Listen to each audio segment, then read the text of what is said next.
ఎగ్జిబిటర్లు నిర్మాతల మధ్య కొనసాగుతున్న పర్సెంటేజ్ విధానంపై ప్రముఖ సినీ నిర్మాత దిల్ రాజు స్పందించారు. సమస్యపై చర్చించి పరిష్కరించుకున్నామని తెలిపారు. ఎగ్జిబిటర్లు నిర్మాతల మధ్య ఫిలిం ఛాంబర్లో సమావేశం జరిగిందని, పర్సెంటేజ్ విధానంపై చర్చించామని తెలిపారు. ఎగ్జిబిటర్లు కోరుతున్న పర్సెంటేజ్ విధానానికి నిర్మాతలు అభ్యంతరం చెప్పడం లేదని తెలిపారు. పర్సెంటేజ్ విధానానికి సంబంధించి ఒక కమిటీని ఏర్పాటు చేస్తామని దిల్ రాజు అన్నారు. మీటింగ్ జరిగింది.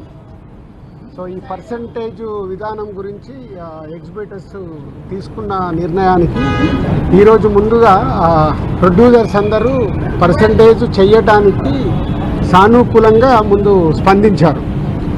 సో దానికోసము ఒక కమిటీ ఫామ్ చేసుకొని తొందరలోనే ఆ కమిటీ ద్వారా ఈ పర్సంటేజ్ విధానం ఎలా ఉండాలి అంటే A centres, B centres, C centres ఇలా రకరకాలుగా సెంటర్స్ ఉంటాయి కాబట్టి దేనికి ఎలా పర్సంటేజ్లో వెళ్ళాలి అనే దానికి ఈ కమిటీ ఫైనల్ చేసి తొందరలోనే దీనికి సంబంధించింది ఎలా చేయబోతున్నారనేది ఛాంబర్ ద్వారా అనౌన్స్ చేస్తారు. ముందు హెల్దీ పాజిటివ్.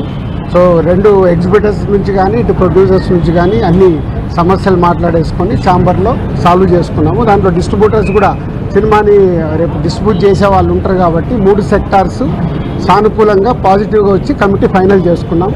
సో రాబోతున్న మా సతీష్ గారి పెద్ద జూన్ మీరు ఆ ప్రీమియర్ షోకి ఇవ్వండి 30% పెంచండి. వాళ్ళు ఎగ్జిబిటర్లను కూడా మీరు కాపాడండి. ఎగ్జిబిటర్ సింగిల్ స్క్రీన్ వ్యవస్థను కాపాడండి.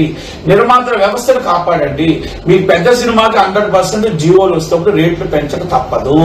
పాన్ ఇండియా సంస్థలు ఉండాలి అంటే, సినిమాలు ఉండాలి అంటే మనం రేటు